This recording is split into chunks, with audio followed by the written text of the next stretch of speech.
Buenos días, estimados padres de familia. Estamos en el tema número 2. El tema del día de hoy del curso Historia del Perú. En esta oportunidad con la profesora María Elena López Solís. El tema es Tiahuanaco, los dueños del Titicaca. Ubicación de la cultura Tiahuanaco. La cultura Tiahuanaco denominaron partes de lo que hoy es Perú, Argentina, Chile y Bolivia en América del Sur. Durante muchos siglos, sus orígenes se remontan en el periodo intermedio temprano, 250 años antes de Cristo, mientras su decadencia está asociada al final del Horizonte Medio, 1000 después de Cristo. La ciudad capital se encontraba en la orilla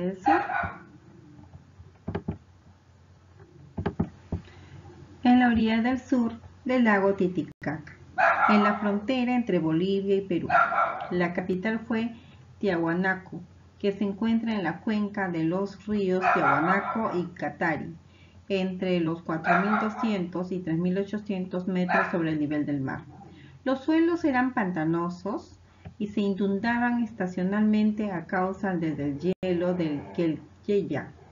Los agricultores de la cultura Tiahuanaco utilizaron esto como ventaja para construir plataformas elevadas del césped y campos elevados para cultivar sus cosechas. Separados por canales, construyeron grandes acueductos construidos a los alrededores de la ciudad como Lucurmata y Pachiri.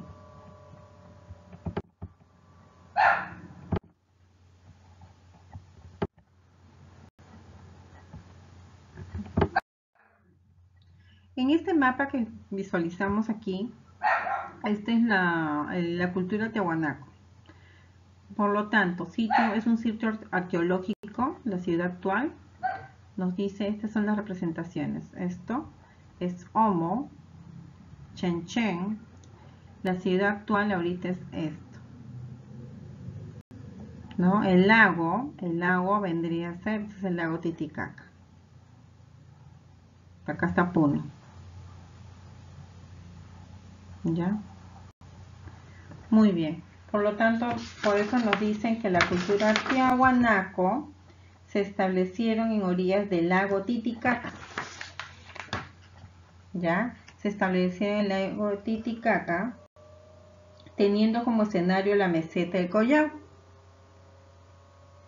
Hacia el siglo, a partir de ese punto difundió en Bolivia, norte de Argentina, norte de Chile y norte del sur del Perú. Sí, pues, ¿no? Aquí en estos momentos tenemos Chile, Bolivia, Perú. ¿Y quién fue conocedor por el cronista Pedro Cieza de León en el siglo XVI en su obra Crónicas del Perú? Vamos a hablar más adelante de él. Organización social y política. La cultura tiahuanaco era una sociedad teocrática, con una compleja sociedad jerárquica dividida en tres clases: la élite, los artesanos y los comuneros o campesinos. Algunos historiadores incluyeron cuarto viaje de clase comerciantes. Recuerden bien, ¿cuántas jerarquías se dividían? En tres clases: la élite, los artesanos y los comuneros, ¿verdad? Muy bien. El dominio del altiplano. La cultura tiahuanaco fue agricultor y ganadero. Por ello tuvieron que efectuar el dominio del altiplano, no tanto para ganar tierras de cultivo, como el caso de las culturas regionales costeñas, sino para conocer los secretos del sembrío en alturas y los secretos de los cambios climáticos que el altiplano encierra. Sabemos que en el clima de la meseta es donde se encuentra el lago Titicaca, a 4.000 metros sobre el nivel del mar. Tiene una fuerte alternancia térmica diaria. Al sol fuerte y quemante del día sucede el intenso frío de la noche, pero además tiene un régimen de agua cíclico, pues hay lapsos mayores de tiempo, cada 12 años a más o menos, en lo que aumenta o disminuye la intensidad de las lluvias. Durante estos largos periodos de sequía, incluso baja el nivel del lago, causando angustias alimenticias en la población.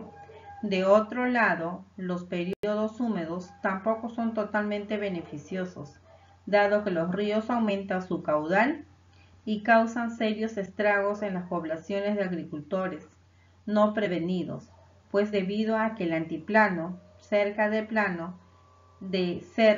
lago, tiene poco declive, los ríos van zigzagueando por el llano, y cuando hay crecidas se producen de inundaciones que a veces arrasan con los sembríos y algunas casas. Los pobladores de la cultura tiahuanaco conocieron todos estos pormenores y con esfuerzo y dedicación lograron asentarse en medio tan difícil y estructural de esta manera, una cultura que luego se expandió por parte de nuestro territorio, aún de territorios vecinos. Tenemos religión. A ver. Lo poco que se conoce de sus creencias religiosas se basa en la interpretación de arqueológicas y algunos mitos, los cuales pueden haber sido transmitidas a los incas y españoles. Adoraban a muchos dioses, por lo tanto eran politeístas. Se centraron en la agricultura, uno de los dioses más importantes fue Huiracocha. Los mitos dicen que él creó a las personas con un gran pedazo de roca, los dibujó en secciones sobre la roca, creó a humanos a través de la roca y les dio vida. Se creía que Huiracocha creó una gigante para mover las enormes piedras que conformaban gran parte de su arquitectura. Pero luego se mostró descontento con los gigantes y creó un diluvio para destruirlos. Huiracocha era tallado en portada de sol y la portada de sol es una estructura monolítica de regular tamaño. Junto a Huiracocha existen otras estatuas en la portada del sol. Muchos creen que está asociado con el tiempo, un dios celestial que personifica los diversos elementos de la naturaleza, estrechamente asociados al potencial productivo de la ecología del altiplano. El sol, el viento, la lluvia, el granizo, una personificación de estados atmosféricos que más afectaban a la producción agrícola, ya sea en forma positiva o negativa. Algunos arqueólogos creen que esta estatua es una representación del calendario con los 12 meses y 30 días, de las cuales cada mes otra evidencia apunta a un sistema de culto a los antepasados del pueblo de la cultura tiahuanaco.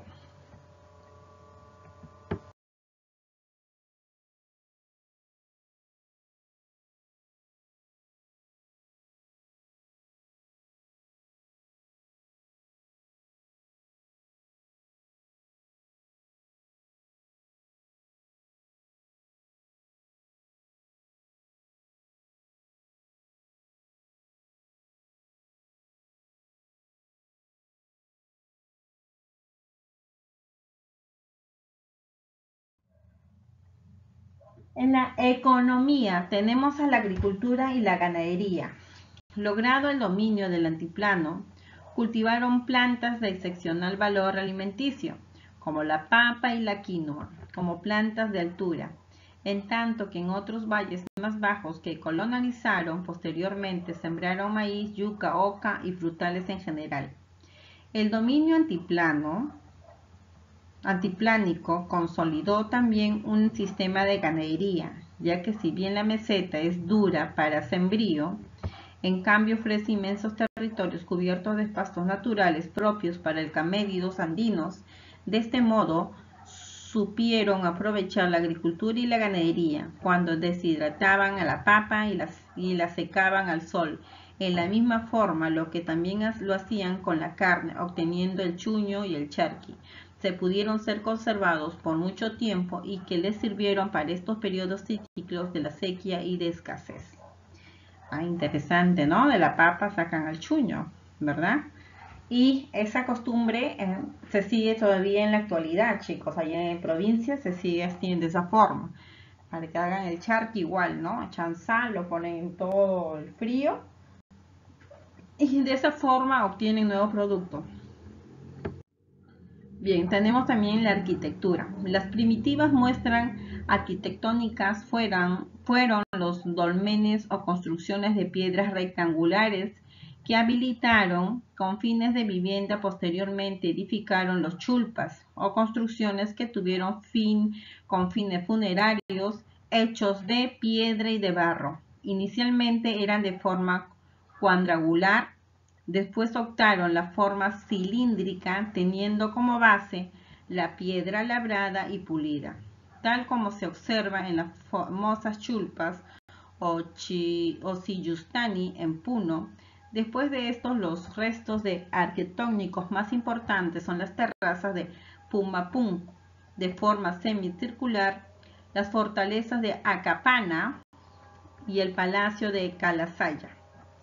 Calasaya es una de las formas casi cuadrangular que ocupa una superficie de 135 por 130 metros de lado respectivamente, marcado por monolitos gigantes de 5 a 6 metros de alto, plantado verticalmente en el terreno.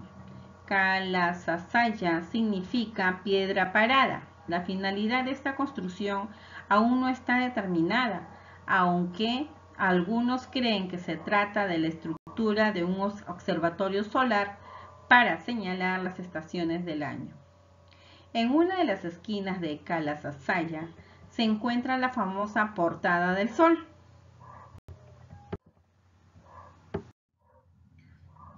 Esta es la famosa piedra que tanto me habla, ¿no? Esto es.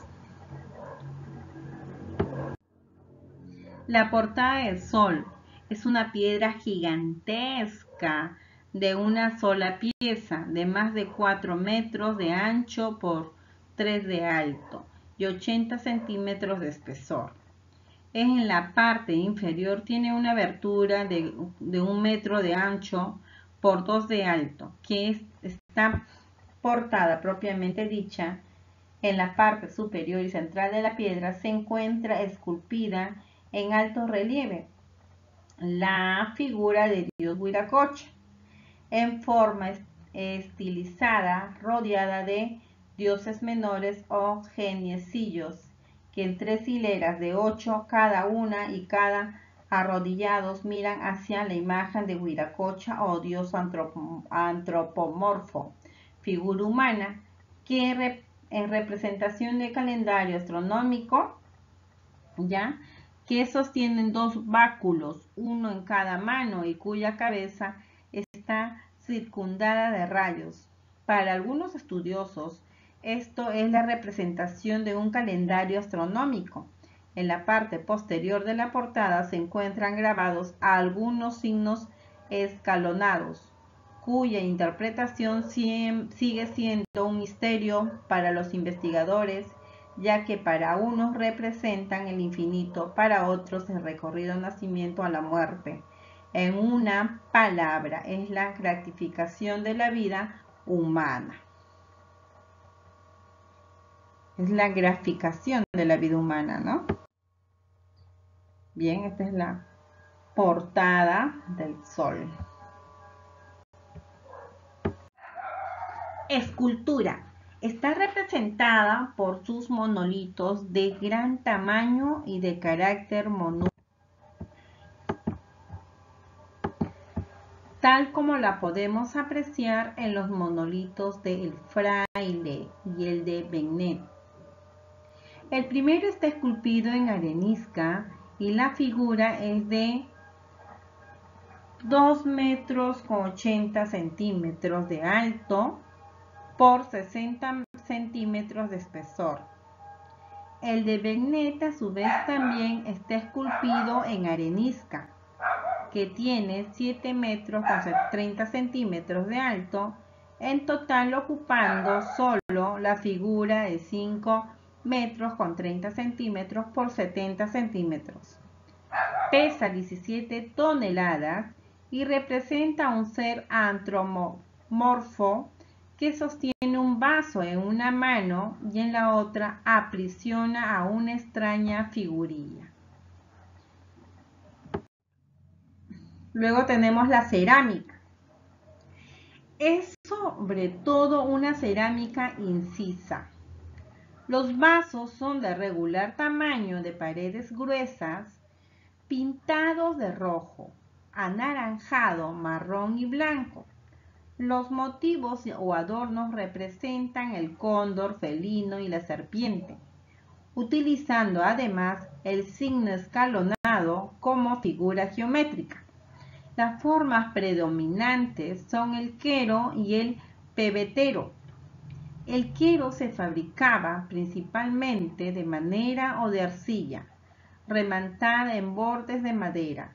El quero es un vaso cuyos lados son casi perpendiculares en la mitad inferior de su altura.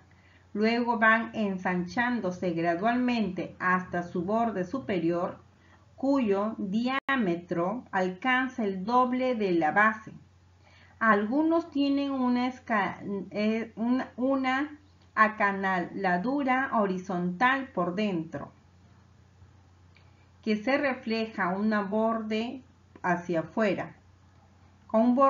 afuera. Unas veces está reborde en centro de vasija, otras al lado más arriba o abajo. El quero suele llevar una cabeza de puma o de ave, también un rostro humano.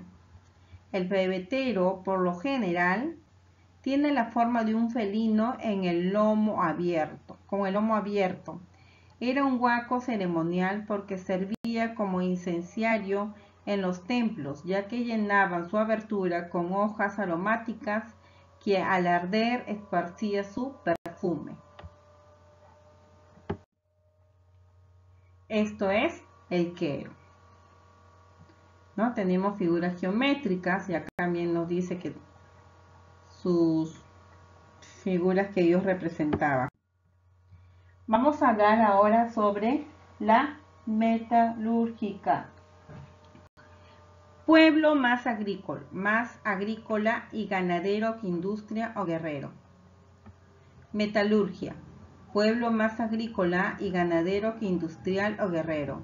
El hombre de la cultura tiahuanaco mostró pocas actividades en el campo de la metalurgia, trabajando el oro y la plata, con lo que confeccionaron algunos objetos, como orejeras, brazaletes y otros objetos ornamentales, pero de ejecución un tanto rústico, ya que la orfebrería no fue el carácter principal de esta cultura, sino más bien la lítica o el trabajo sobre la piedra.